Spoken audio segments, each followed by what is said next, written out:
जैसे समझ में आई बात, गीता भगवान जो पत्र लिखते थे या पॉइंट्स कभी बोले गए, तो कभी शब्द से लोग शब्दों को पकड़ लेते हैं, ये कहा गया, मगर कहने का मतलब कुछ और है, कहा कुछ और गया, कहने का मतलब कुछ और होता है। तो जैसे टैक्सी की बात थी कि आपको जाना है टैक्सी में, रिक्शा में, तो आप रोड पे जाते हो, ऑटो जाती है, टैक्सी जाती है, तो आप बोलते हो ए टैक्सी टैक्सी, इतना ही बोलते हो ना, क्योंकि आपको टैक्सी में बैठ के जाना है। तो बोला तो हमने सिर्फ टैक्सी, या बोला ए रिक्शा, बोला हमने सिर्फ रिक्शा, मगर उसको लाया कौन? वो तो टैक्सी तो जड़ है, रिक्शा जड़ है, हमें उसी की ज़रूरत है, मगर उसको लाने वाला तो कोई और है, उसको चलाने वाला तो कोई और है। तो हम पुकारते हैं टैक्सी, आती टैक्सी है मगर उसको लाता टैक्सी वाला है। तो हम किसी का नाम पुकारते हैं, ए फलाने इधर आओ, तो हमने सोचा कि मैंने इसको आवाज़ दी, ये आया, जिस नाम रूप को मैंने आवाज़ दी वो नाम रूप आया, मगर उसको लाया कौन? लाने वाला तो चेतन प्राणी कोई अलग है ना, अंदर है। तो हमें भले काम उस शरीर से है, उसको हम बुला रहे हैं, लेकिन उसके द्वारा कराने वाला कौन है, उस पर हमारी नज़र होनी चाहिए। तो ये गीता भगवान की बात थी कि इसको घर में जाके अच्छी तरह से मनन करो, प्रैक्टिस करो, कि हम संसार में जिनके साथ जो जो व्यवहार करते हैं, भले हमको ऊपर से देखने में आता है कि नाम और रूप के साथ व्यवहार चल रहा है, किसी के नाम किसी के रूप के साथ जड़ पदार्थ हैं, चेतन पदार्थ हैं, माया ही है, जड़ माया चेतन माया, इसके द्वारा हमारा कारोबार चल रहा है, मगर उसके पीछे सत्ता किसकी है, उसको चलाने वाला कौन है, उस शक्ति कौन है। तो भले हम बोलने के लिए किसी को बोलें, कोई आपसे पूछेगा आपका नाम क्या है, आप क्या करते हो, तो आप सांसारिक तरीके से किसी ने पूछा, उसी तरीके से आपको उसको जवाब देना पड़ेगा, आप दे देते हो जवाब। लेकिन अंदर अंदर आप जानते हो, भले मैंने कहा कि हाँ मेरा ये नाम है, मैं ये काम करता हूँ, जो जो काम करते हैं, कोई टीचर होता है, कोई किसी ऑफिस में काम करता है, कोई कुछ बिजनेस करता है, वो बताता है कि मैं डॉक्टर हूँ, कि मैं वकील हूँ, कि मैं क्या हूँ, मेरा नाम ये है। लेकिन ज्ञानी अंदर से जानता है कि ये भले बोलने के लिए मैं बोल रहा हूँ, वास्तव में तो मैं वो शुद्ध स्वरूप हूँ, और जो मैं हूँ उसमें कुछ बनना बनाना है ही नहीं। ये कारोबार चल रहा है, व्यापार चल रहा है जगत का, इसमें बनना बनाना हो रहा है, लेकिन मैं इन सबसे परे हूँ। अपने को भी जानते हैं और ये बात दूसरे के लिए भी जानते हैं, और इसीलिए बोला कि उस तत्व पे नज़र रखो, उसको हमेशा याद रखो कि हमने बुलाया किसको, तो आया कौन, उसको लाया कौन। भले टैक्सी ही आई, लेकिन बातचीत आपने टैक्सी वाले से की, पेमेंट उसको दिया, लेकिन काम इसका था। तो जैसे हमको पता होता है कि उसके टैक्सी ड्राइवर के बिना टैक्सी आ नहीं सकती, तो परमात्मा की सत्ता के बिना कोई काम हो नहीं सकता है। इस पे अगर हम मनन करते हैं अच्छी तरीके से, तो हमको व्यवहार भी हमारा होता है सिद्ध, और परमार्थ भी सिद्ध होता है। वरना व्यवहार सिद्ध नहीं होगा, आप कर्मों में पड़ोगे, कर्तापने में आओगे, कर्मों में पड़ोगे, दूसरे के भी कर्म जांचोगे, लेकिन हर एक के द्वारा परमात्मा ही कर रहा है, मेरे द्वारा भी, हर एक के द्वारा भी। दृष्टि हमेशा तत्व पे होनी चाहिए, ये उनका मतलब था कि भले आप बुलाते बोलते टैक्सी हो, लेकिन लाता उसको टैक्सी वाला। तो ये क्लियर समझ में आ जाए कि जो हमको कार्य होता हुआ दिख रहा है जिसके द्वारा भी, मगर उसके पीछे शक्ति कोई और है जो चला रही है। बिजली की शक्ति से आपका बल्ब, पंखा, अनेक चीज़ें चल रही हैं, अलग अलग इंस्ट्रूमेंट हैं, अलग अलग चीज़ें चल रही हैं। हीटर चलता है तो फ्रिज में ठंडक है, हीटर में गर्मी है। बिजली के बिना आप देखो कितने सारे काम आपके रुक जाते हैं। तो अलग अलग देखने में आ रहा है, अलग अलग प्रकार का उनसे हम उपयोग कर रहे हैं, लेकिन उन सबको सत्ता तो एक ही है ना, करंट तो एक ही है। अब ये थोड़ी है फ्रिज में अलग करंट जाएगी क्योंकि ठंडक देती है, तो हीटर में अलग करंट जाएगी क्योंकि गर्मी देती है, पंखे में अलग जाएगी कि हवा देता है। ऐसे तो नहीं होता, करंट तो एक ही होती है। तो वो शक्ति एक ही होती है, अलग अलग नाम रूप के स्वभाव के प्राणियों में जाके, अलग अलग योनियों में जाके, जो उनको शरीर मिला है उसके हिसाब से वो सत्ता कार्य कराती है। कार्य कराने वाली सत्ता है, बाकी करने वाला तो कोई और है। जो सामने दिख रहा है वह मनुष्य कर रहा है, मगर सत्ता तो कार्य कराने वाली है। तो दोष उस पर नहीं आता, क्योंकि मनुष्य को कर्म करने का अधिकार दिया। वो उसमें हम अपना योग भी लगा सकते हैं, और योग से विमुख होके हम 84 लाख योनियों में जा भी सकते हैं। ऊंचाई पे भी उठ सकते हैं, नीचाई पे भी गिर सकते हैं। सीढ़ी के बीच में है, नीचाई पे भी जा सकते हैं, ऊंचाई पे भी जा सकते हैं। नीचे जाने में भी आपको बल लगाना पड़ेगा, सीढ़ियाँ नीचे उतरने में भी आपको शक्ति लगानी पड़ेगी, ऊपर जाने में भी शक्ति लगानी पड़ेगी, पहाड़ चढ़ने में भी शक्ति लगानी पड़ेगी, तो पहाड़ से उतरने में भी लगानी पड़ेगी। तो बस ये समझो कि जो हमको आंखों से दिख रहा है, इसने किया उसने किया, लेकिन उसको लाया कौन, उससे कराया किसने? तो वो सत्ता पे हमारी नज़र हो। दूसरी बात, जैसे कहने में आ जाता है, अरे हम तो ना गंगा पे रहते हैं। जैसे कोई बातचीत में ऐसे होता है ना, अभी जैसे कल्पवास हो रहा है मान लो, तो वहाँ पे लोग टेंट बना के रहेंगे, या किसी का घर ही मान लो गंगा पर है, तो अरे तुम कहाँ रहते हो? हम तो गंगा पे रहते हैं, गंगा पर रह रहे हैं, ऐसे बोल देते हैं। या कोई बोल देगा बस वही गंगा में ही है, मैं बोल देंगे या पर बोल देंगे। लेकिन गंगा पर रहते हैं या गंगा में रहते हैं तो गंगा के अंदर डूबे हुए थोड़ी रहते हैं। वो किनारे से बह रही है और हम उसके पास में अपना घर अलग बना के रहते हैं। उसका पानी हमारे घर में नहीं आ रहा है। हम जब जाएंगे उसमें स्नान करने या उससे गंगा जल भरने तब होगा। लेकिन कहने में आता है कि हमारा घर तो गंगा पे है, तो कहने में आया मगर उसके अंदर तो नहीं गए ना। तो ऐसी बहुत सारी बातें हमारे कहने में आती हैं, लेकिन हकीकत में हम उसके अंदर डूबे थोड़ी होते हैं। हम गंगा में रहते हैं, हम शरीर में रहते हैं। लेकिन ज्ञानी इस दुनिया में कहते तेरी महफिल के दीवाने नशे में चूर रहते हैं। वो इस दुनिया में रहने पर भी दिल से दूर रहते हैं। तो रहता ज्ञानी भी है, रहता अज्ञानी भी है। इसी जगत में, इसी संसार में, इसी व्यवहार में रहता है, इसी परिवार में रहता है। सबके अपने अपने परिवार हैं, सब इसी देह में रहता है, इसी मन में, इसी तन में। वो सब जैसे इसी में उसका निवास है, मगर उसके बावजूद भी वो उससे निर्लेप नहीं आ रहा है। जैसे गंगा के अंदर आप पानी में नहीं रह रहे हो, उसके किनारे रह रहे हो। पानी का असर आपके ऊपर नहीं हो रहा है। जब आप चाहोगे इस्तेमाल करने के लिए तभी जाओगे। तो संसार में ज्ञानी रहता है, देह में ज्ञानी रहता है, लेकिन वो उससे जब व्यवहार उसको चाहिए, जब उसको आवश्यकता है, तब वो उसका इस्तेमाल करता है। वरना उसके बीच में रहते हुए वो निर्लेप न्यारा होकर रहता है। जैसे कछुआ अपने सारे अंग समेट के रहता है, जब उसको चलना होता है तब वो अपने हाथ पैर, अपना गर्दन बाहर निकालता है, क्योंकि उसको अब चलना है तो चलेगा। अब उसको खाना है तो अपना मुंह निकाल के कुछ खा पी लेगा। उसके बाद क्या करता है, वो सब अपना समेट लेता है। तो ऐसे ज्ञानी भी इस संसार में रहता है, लेकिन मनोवृत्तियों को समेट के रहता है। वो इसमें लिपायमान नहीं होता।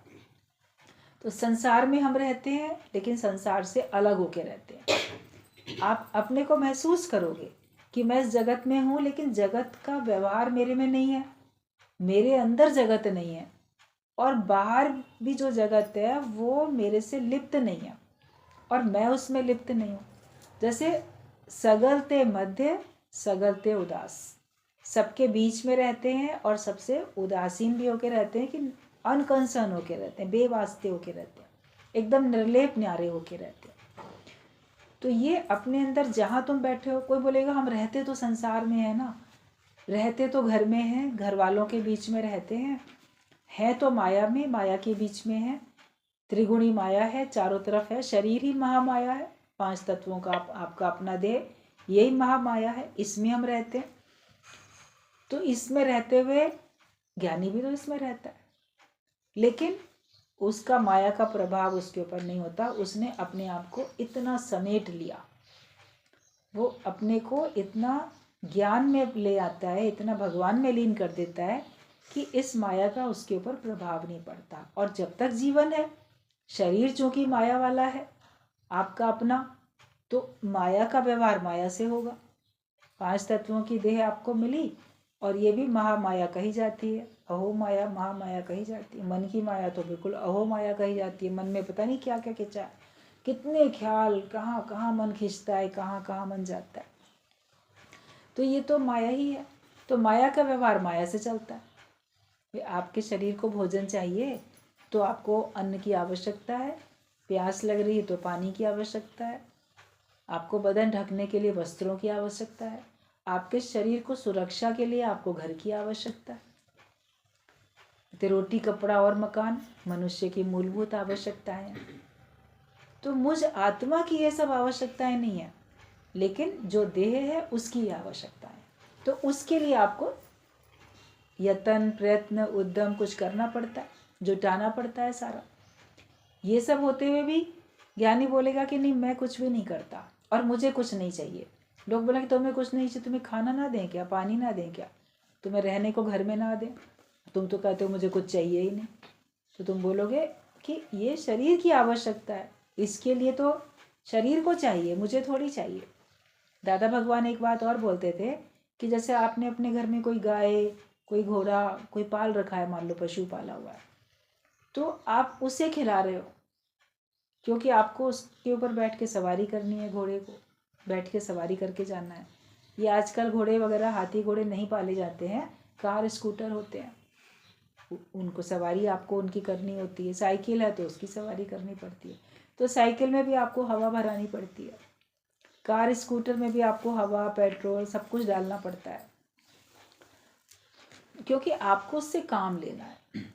काम नहीं लेना है तो भले वो बिना पेट्रोल के भी खड़ी है आपकी गाड़ी, स्कूटर, तो आपको फ़र्क नहीं। काम लेना है तो उसमें डालना पड़ेगा ना, जब कम होने लगेगा तो फिर डालना पड़ेगा। तो शरीर से हमें काम लेना है। इस शरीर से हमको तन से हो हरि भक्ति का काम। ज्ञानी को संसार का काम मान लो नहीं भी करना है, मगर उसको निष्काम तो करना है, उसको भगवान का काम तो करना है, भक्ति तो करनी है उसे। खुद भी नाम जपना है, औरों को भी नाम जपाना है। तो कार्य तो जब तक उसके पास प्राण है उसको कार्य करना ही है। तो इसलिए शरीर को चलाने के लिए उसको ये सब चाहिए होता है, और वो इसके लिए भीख नहीं मांगता, वो प्रयत्न करता है। बाकी उसकी प्रारब्ध उसको बिना मांगे भी देती है। जो आपके शरीर की प्रारब्ध है, अगर आप भक्ति में लग जाते हो, कहते मनुष्य मजदूरी देत है तो क्या राखे भगवान। मनुष्य मजदूरी दे रहा है तो भगवान कैसे रख सकता है। भगवान तो हमको देगा ही देगा। हमको तो बस भगवान का नाम जपते रहना है, हम उसकी कार्य में लगे हैं, तो आपकी व्यवस्था परमात्मा करता है। लेकिन हमें आवश्यकता नहीं है, हम उससे निर्लेप न्यारे हैं। भले हम संसार में रहते हैं, देह में रहते हैं, इनकी आवश्यकताओं को हम पूरा भी कर रहे हैं, संसार के लोगों के साथ व्यवहार भी करते हैं, लेकिन उससे अलग है। तो ये मतलब है कहने का कि जैसे गंगा के अंदर, पानी के अंदर तुम लिप्त नहीं हो गए हो, लेकिन तुम उसके किनारे पे बैठे हो।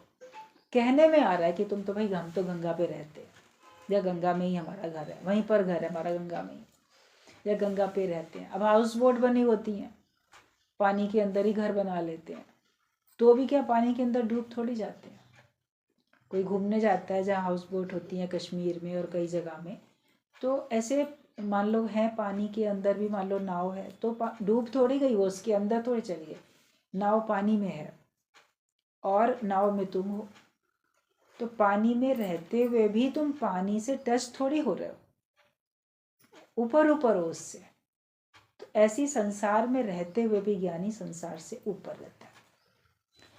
कहने में कुछ भी आए, कभी अपना मन ऐसे हो जाता है, आपको भ्रमित कर देता है कि नहीं आखिरकार चाहिए तो हमें सब कुछ, और रहते तो आखिरकार तो घर गृहस्थ में ही रहते हैं ना। लोग बोलेंगे गुरुजी आखिरकार तो रहते तो घर गृहस्थ में ही है ना, तो इसकी देखनी तो पड़ती है। तो रहते हो तो निर्लेप न्यारे होके रहो ना, जैसे जल में कमल का फूल रहता है ना, पानी में नाव रहती है, ऐसे निर्लेप न्यारे होके रहो।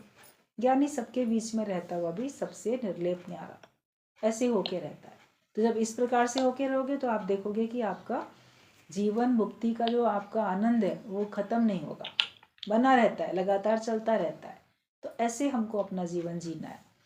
हर एक के अंदर बसने वाली सत्ता को देखना है, और हर एक को जहाँ पर भी जो रहता है वो बोले कि मैं इससे अलग होके रहता हूँ, इससे मैं थोड़ा ऊंचा उठ के रहता हूँ, लिप्त नहीं होता हूँ इसमें।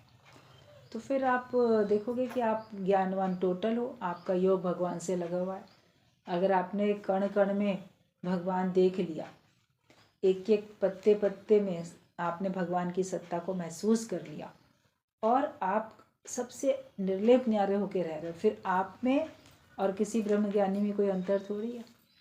अपने सत्संग का एक भी पॉइंट आप अगर मान लो अपने जीवन में उतार लो, कोई सा भी जो तुमको पसंद हो, तो देखोगे वही पॉइंट आपको, और उसकी डेप्थ में जाओ और उसकी गहराई में जाओ, तो वही एक पॉइंट आपको सीधे आत्मा तक ले जाएगा, सीधे ब्रह्म तक ले जाएगा और आपको वो मुक्ति दिला देगा।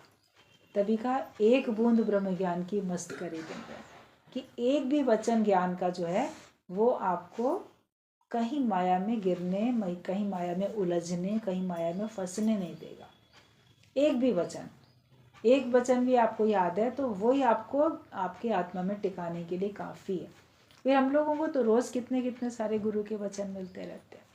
एक एक वचन को समझो और एक एक ज्ञान के वचन के ऊपर अपनी स्थिति बनाओ। और ये बहुत अच्छी बात है कि अगर हम गुरु जी के पत्र सुनते हैं या पढ़ते हैं, गीता भगवान के पत्र पढ़ते या सुनते हैं, या उनकी वाणी जो लिखी हुई है या जो उनकी रिकॉर्डेड है, जब हम उनकी सुनते हैं तो गुरु कितनी ऊंची स्थिति में है, वो कहाँ, उसका अनुभव कितना है। जब उसका संग करते हैं, अगर हम उनकी वाणी सुन रहे हैं तो ये भी उनका संग करना ही है। ये नहीं कि शरीर रूप से हमने संग नहीं किया या कम किया या बिल्कुल नहीं किया, या हमने तो दादा भगवान को देखा ही नहीं, गीता भगवान को मान लो देखा ही नहीं, उनके बारे में इतना सुना, इतना जाना, तो आपको लगेगा कि जैसे मैंने देखा है, जैसे मैंने जान लिया, जैसे मैंने देखा है। तो वाणी का मन मनाभव होकर श्रवण करना भी गुरु का संग करना होता है, क्योंकि गुरु है वाणी, वाणी है गुरु, विच वाणी अमृत सारे। गुरु शरीर नहीं होता, गुरु वाणी होता है। उस शरीर के माध्यम से हमको वाणी मिलती है, अमृत वाणी मिलती है, तो हम उसको गुरु मानते हैं। अगर उसके माध्यम से हमको ज्ञान के वचन नहीं मिलते होते तो हम उसको गुरु थोड़ी मानते। फिर हम उसको अपना समझ सकते थे, सहेली समझ सकते थे, संबंधी समझ सकते थे, हम कुछ भी समझ सकते थे, मित्र समझ सकते थे, लेकिन हम उसको गुरु नहीं समझ सकते थे, क्योंकि अगर उससे हमको ज्ञान ना मिलता होता तो। ज्ञान के कारण ही तो उसको हम गुरु कहते हैं। तो हकीकत में तो वाणी ही गुरु है और गुरु ही वाणी है। अकेले वाणी अपने आप से आपको नहीं सुनने को मिल सकती, किसी के माध्यम से मिलेगी। तो इसलिए वो शरीर भी पूजनीय होता है, महत्वपूर्ण होता है। तो गुरु है वाणी और वाणी है गुरु, वाणी ही गुरु है और गुरु ही वाणी है, कि उसी के अंदर से हमको वाणी मिल रही है सुनने के लिए, तो वो अलग भी नहीं होते। मगर 5 तत्वों की देह, शरीर किसी का भी अमर नहीं रहता है, अवतारों का भी नहीं रहता है, ब्रह्मज्ञानियों का भी नहीं रहता, किसी का भी नहीं रहता, आप सब लोग जानते हो। तो जब तक शरीर रूप में आपको कोई समझाने वाला होता है, बताने वाला होता है, आप उसका संग करते हो, फिर उसकी वाणी होती है, फिर वही नूर, वही सत्ता कहीं ना कहीं से प्रकट होकर कार्य करती।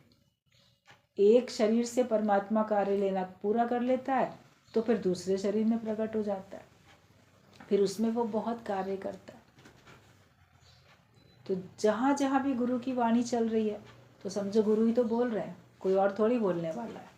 गुरु की वाणी आवाज़ आसमानी बोली गई है, तो सबके मुख से भगवान ही बोलते हैं, सबके मुख से गुरु ही बोलते हैं। और वो केवल एक मुख से नहीं बोलते, लेकिन वो जो जो ज्ञान बोल रहा है सबके मुख से जैसे वो ही बोल रहे हैं। जहाँ जहाँ भी सत्संग चल रहा है, इस समय भी पूरे वर्ल्ड में देख लो कहाँ कहाँ सत्संग हो रहा होगा, कितना हो रहा होगा, कितने लोग बोल रहे होंगे, तो उन सब के माध्यम से वो कौन बोल रहा है? एक गुरु ही तो बोलता है, भगवान ही तो बोलता है। सही समझ तो आपको सबको दी जा रही है ना, पूरे वर्ल्ड में दी जा रही है, लेकिन केवल सुनने तक लोग सीमित रख लेते हैं, व्यवहार में नहीं उतारते। इसलिए दुनिया में अभी भी पाप है, अभी भी अत्याचार है। जो जहाँ से भी सुन रहा है, अगर वो सही ज्ञान सुन रहा है और सही ज्ञान को सुना रहा है, तो फिर उसके जीवन में भी तो सच्चाई भरेगी, अच्छाई भरेगी, तो वो पाप करने से बचेगा, अपराध करने से बचेगा। तो अभी भी तो संसार में अगर इतना अधिक पाप है, इतना अत्याचार हो रहा है, इसका मतलब ज्ञान की कितनी आवश्यकता है पूरे संसार को। तो एक दिया बन के भी तो जलो, कार्य में तो लगो, अपने को भी अज्ञानता से छुड़ाओ और दूसरे को भी अज्ञानता से छुड़ाओ, जहां तक तुम्हारी पहुंच है। एक नन्हा सा दिया जलता है, जितनी उसकी सामर्थ्य होती है उतने का तो वो अंधेरा मिटाई देता है ना, उतने घेरे का तो अंधेरा मिटाई देता है वो, जितनी उसकी सामर्थ्य है। तभी बोला गया सूरज ना बन पाए तो बन के दीपक जलता चल। अगर तुम सूर्य नहीं बन सकते हो, सूर्य तो सारे ब्रह्मांड को प्रकाशित कर रहा है, मान लो तुम नहीं बन सकते तो दीपक तो बनो, कुछ तो बनो। पहले तो सब बुझा हुआ दिया थे, मैं बुझा हुआ दिया था तेरे मिलन से पहले, और मेरी जिंदगी में क्या था तेरे मिलन से पहले। दिया तो थे लेकिन बुझे हुए। गुरु जो है उसको ज्योत जला देता है, हमारे अंदर ज्ञान की ज्योत जल जाती है। अब इसको बुझने नहीं दो। गुरु ज्ञान का दीपक मन मंदिर में हर वक्त जलाना पड़ता है, इसको कभी बुझने नहीं दो। ये कम होने लगता है क्योंकि श्रद्धा विश्वास कम होती है, तो श्रद्धा विश्वास का तेल डालते रहो। हर दिन सवेरे सो के उठो तो सत्संग के प्रति और आपको श्रद्धा विश्वास, भगवान के प्रति और श्रद्धा विश्वास, गुरु के प्रति और श्रद्धा विश्वास आए कि नहीं, वो ही मेरे लिए निराकार से साकार हुआ परमात्मा है, उसके द्वारा मुझे निराकार का ज्ञान मिल रहा है, उसी के द्वारा जो ज्ञान मिलेगा उसको जीवन में उतार के मैं उस निराकार तक पहुंच जाऊंगा। और मेरी सारी परेशानियों का समाधान सत्संग में है, सारी समस्याओं का समाधान सत्संग में, ज्ञान से ही सारी समस्याओं का समाधान होगा। तो ये जब हम सवेरे उठते ही सोच लेंगे कि हाँ हमारी श्रद्धा विश्वास बढ़ेगी, तो देखो आपका दीपक जलता हुआ है। लेकिन जहाँ इसमें तेल कम हुआ, तो तेल कम हुआ तो फिर दीपक बुझेगा। तो फिर आप ये देखो कि आपकी श्रद्धा कम हो गई ना, या आपका विश्वास थोड़ा सा डगमगा गया, वो हमें पूरा करके रखना है। दूसरी बात, ऐसे कुसंग से अपने को बचाना है जहाँ पे तुम्हारा ज्ञान बुझ जाए, दिया बुझ जाए। माया की हवा लगेगी तो फिर दीपक बुझेगा। तो ऐसे स्थान पे रखते हैं ना, भगवत गीता में बोला गया वायु रहित स्थान पे ऐसे दिए को रखो। तो जैसे कि ये दिया तुम्हारा बुझे नहीं, जगत वालों के बीच में बैठोगे, अश्रद्धालु लोगों के बीच में बैठोगे, तो आप देखोगे आपका दिया बुझ रहा है, आपका भी ज्ञान कम हो रहा है। प्रेम वालों के बीच में, ज्ञान वालों के बीच में, निष्कामियों के बीच में बैठते हो तो वैसी लगन लगती है। बाकी लोग जो होते हैं, जो जैसे होते हैं, वो दूसरे को अपने ही जैसे रंग में रंगने की कोशिश करते हैं। और अगर आप अभी पक्के नहीं हो तो उसका प्रभाव पड़ जाता है। और पक्के हो भी गए हो तो भी आपकी शोभा कहाँ है? आपकी शोभा तो सत्संग में, सत्संगियों के बीच में है ना। हमेशा आप अज्ञानियों के बीच में बैठे रहोगे तो आपको भी कोई ज्ञानी नहीं मानेगा, आपको भी लोग अज्ञानी समझेंगे। भले आप अज्ञानियों के बीच में जाओगे उनको ज्ञान देने के लिए, मगर उनके रंग में रंगोगे नहीं और उनको बहुत अधिक समय दोगे नहीं, कम समय दो।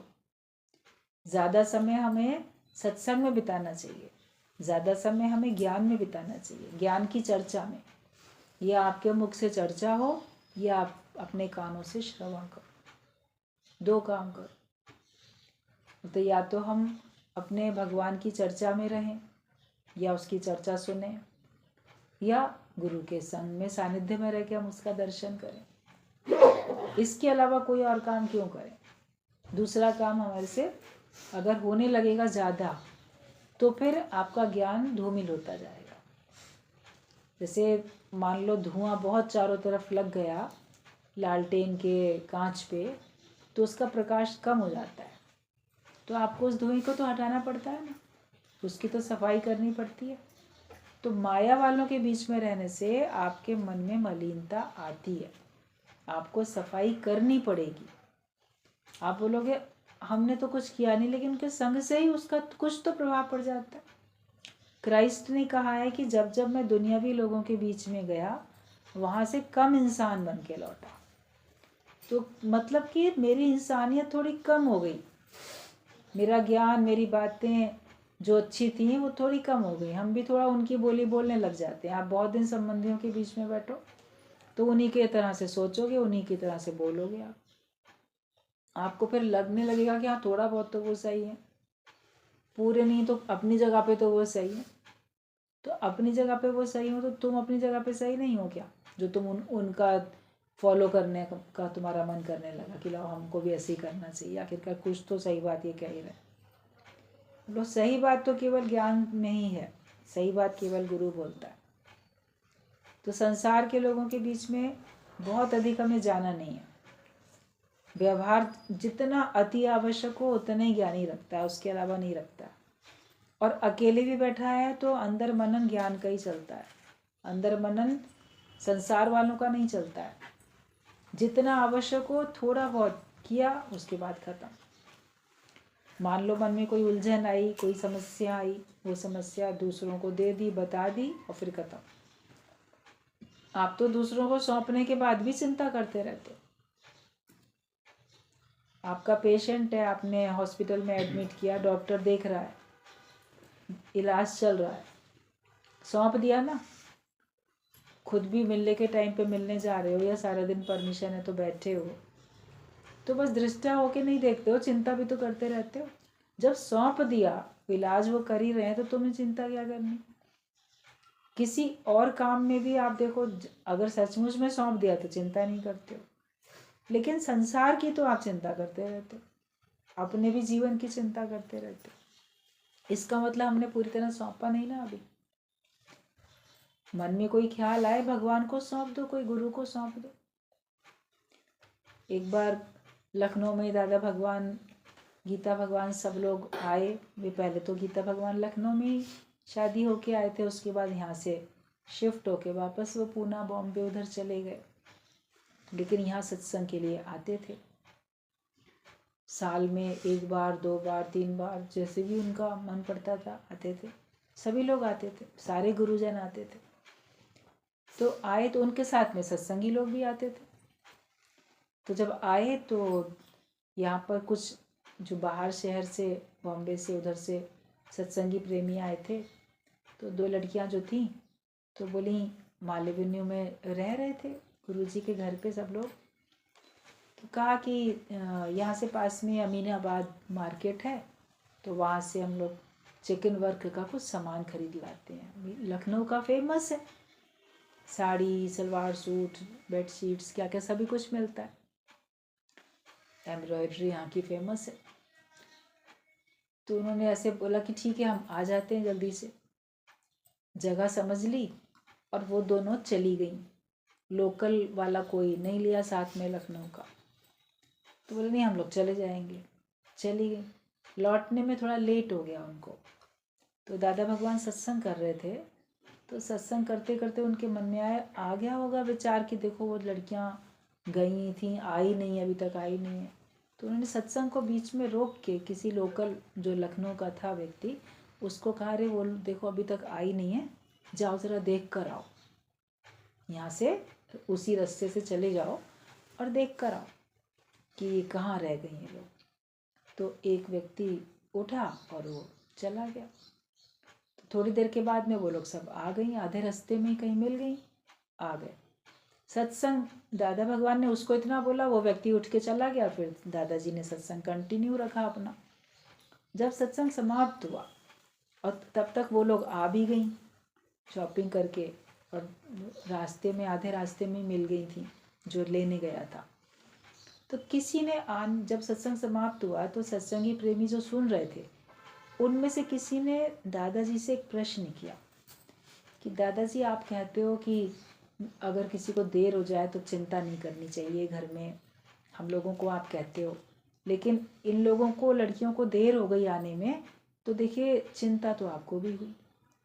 ऐसे गुरु को कहा, दादाजी को कहा कि चिंता तो आपको भी हुई, तो आपने सत्संग रोक के बीच में बोला। तो दादाजी ने बड़ी अच्छी बात बोली, बोले हाँ हमारी जिम्मेदारी थी, हमारे साथ आई थी और जितने समय पे इनको लौट के आना था नहीं लौटी थी कि सत्संग के टाइम तक लौट आएंगे, नहीं लौटी थी, अकेले गई थी। तो अगर मान लो चिंता हुई तो हमने उस चिंता को अपने अंदर रखा नहीं, उस चिंता को तुम लोगों को दे दिया, बोल दिया कि देखो ऐसे ऐसे जाओ देख लो। किसी को हमने वो चिंता सौंप दी और उसके बाद हम निश्चिंत हो गए। फिर हमारे अंदर चिंता नहीं थी, हुई चिंता, उसको हमने किसी को सौंप दिया कि चलो तुम देख आओ। फिर उसके बाद हम भूल भी गए, निश्चिंत सत्संग आगे कर रहे हैं। तुम लोग चिंता देने के बाद भी तो करते हो ना, ये अंतर है गुरु में और तुम्हारे चिंता करने में। ये अंतर है कि अगर तुम्हारे घर का कोई संबंधी देर हो जाएगी, तुम्हारा बेटा बेटी भाई बहन कोई भी संबंधी अगर लेट हो गया, तुमने किसी को खोज करने के लिए भेजा तो वो तो गया ढूंढने, तो क्या तुम घर बैठ के चिंता नहीं कर रहे हो? तुम सौंप के निश्चिंत कहाँ हुए? गुरु निश्चिंत हो जाता है, फिर जो होगा देखा जाएगा। तो इतनी बारीक बात है, तो ये सूक्ष्म बात दादाजी ने उसको समझाई उस समय। और गुरु यही हम सब लोग को भी समझाते हैं कि अगर एक बार भगवान पे सौंप दिया तो भी निश्चिंत होके बैठो, गुरु को सौंप दिया तो निश्चिंत होके बैठो, या घर में से जिसको भी आप समझते हो जिस कार्य के लिए वो कार्य उसको सौंप दिया तो तुम तो चिंता रहित होके बैठो ना। तुम्हारे मन में हर समय थॉट परेड चलती रहती है, तुम्हारे मन में हर समय काम, हर समय चिंता, हर समय परेशानी चलती रहती है। फलाने का क्या होगा, उसने खाया कि नहीं खाया, उसने पिया कि नहीं पिया, वो बीमार था वो ठीक हुआ कि नहीं हुआ। चिंता पल पल में चलती रहती है ना, या ये कब ठीक होएगा। बहुत सारे संसारिक काम ऐसे होते हैं, आप अपने परिवार वालों की या जिनको अपना ज़्यादा मानते हो उनकी आप चिंता में पड़े रहते हो। ज्ञानी चिंता में रहता नहीं है। उसको अगर हुई भी कि गुरु माता पिता गुरु बंधु सखा, तुम्हारे माता पिता तुम्हारी चिंता करते हैं, और अगर तुम गुरु के साथ कहीं गए हो दूसरे शहर, तो गुरु की कितनी बड़ी जिम्मेदारी होती है, एक एक के लिए कितनी जिम्मेदारी होती है। तो वो तो हमारी सुरक्षा, हमारा ख्याल करने के लिए बोलता है। फिर नया कोई जिस शहर में आया है, पहली बार किसी शहर में पहुंचा है और अकेला कहीं है, तो उसकी सुरक्षा की जिम्मेदारी भी तो गुरु पर होती है। तो वो एक जिम्मेदारी कहो, लोग उसको चिंता का नाम देंगे। और अगर चिंता भी है तो हमारी चिंता गुरु नहीं करेगा तो कौन करे? मेरी चिंता हरि करे, मुझे ना चिंता करे। हमारी चिंता करने वाला गुरु है, हमारी चिंता करने वाला भगवान है, तो वो करेगा ना। ये चिंता करना उसका काम है, इसलिए कर रहा है वो तुम्हारी चिंता। तुम्हें नहीं करनी है। जब तुमने सब सौंप दिया अपना, उसके बाद तुम्हें नहीं करनी है चिंता। तो चिंता करने के बाद आप उसके सौंप देने के बाद भी जो करते हो तो वो गलत है, उसको तुमको नहीं करना है। तो कैसे हमको व्यवहार में रहना है, कैसे हमको परमार्थ में रहना है, ये सब हमको गुरु सिखाता है, ये सब हमको गुरु बताता है। फिर हमारा जीवन भी तब उस समय चिंता रहित हो जाता है, थॉटलेस हो जाते हैं। अब सौंप दिया इस जीवन का सब भार तुम्हारे हाथों में है, जीत तुम्हारे हाथों में है, हार तुम्हारे हाथों में। तो चिंता रहित होके बैठो, हो भी इसी जगत में, हो भी इसी संसार में, लेकिन इससे अलग, किनारे से, निर्लेप न्यारे होके। शहद रखा है पूरी प्लेट में, कोई मक्खी आती है, किनारे से बैठ के शहद खा के उड़ जाती है। कोई मक्खी आती है प्लेट में, शहद में बीचों बीच में बैठ जाती है, वो खाने लग जाती है, लेकिन जब उड़ना चाहे तो उड़ नहीं पाती, क्योंकि तब तक उसके पैर, उसके पंख वो भी थोड़ा शहद में चिपक गए, तो कैसे निकले? तो नहीं निकल पाती है। तो संसार वाले तो संसार के बिल्कुल बीच में बैठ जाते हैं, सुख लेने के लिए बिल्कुल लिप्त हो जाते हैं, तो उसे छूट ही नहीं पाते। मृत्यु पर्यंत नहीं छूट पाते, मृत्यु के बाद भी नहीं छूट पाते। इस जन्म की इच्छाएं, कामनाएं, वासनाएं वो उसको कहाँ कहाँ नहीं भटकाती हैं, जन्म मरण के चक्कर में वही तो लाती। कहते यदि रह गई कुछ वासनाएं, उनके लिए तुमको आना ही होगा, उनके लिए तुमको संसार में आना ही होगा, जो ये वासनाएं रह गई हैं। ज्ञानी इसी संसार में रहता है, सारे संसार को देखता भी है, प्रकृति का आनंद लेता है, सबसे सुख भी लेता है, लेकिन किनारे से। वो जब चाहे उसको छोड़ के उड़ सकता है। तो इतनी समझदारी रखो कि आप जगत में रहो भी, लेकिन जगत से जब चाहो तुम छूट के कहीं अलग भी हो सको। मृत्यु आएगी, तुमको छुड़ा के ले जाएगी। मन कहाँ है? मरने से पहले मर जाओ, मृत्यु से पहले ही हमको ऐसे हो जाए कि हम जैसे कि संसार में है ही नहीं। तब आप निश्चिंत होकर बैठो। तो सारी चिंताएं गुरु को सौंप दो और सब हो जाओ पूरे के पूरे निश्चिंत। अपना जीवन आनंद में बिताओ सब लोग। ठीक है, समझ में आया?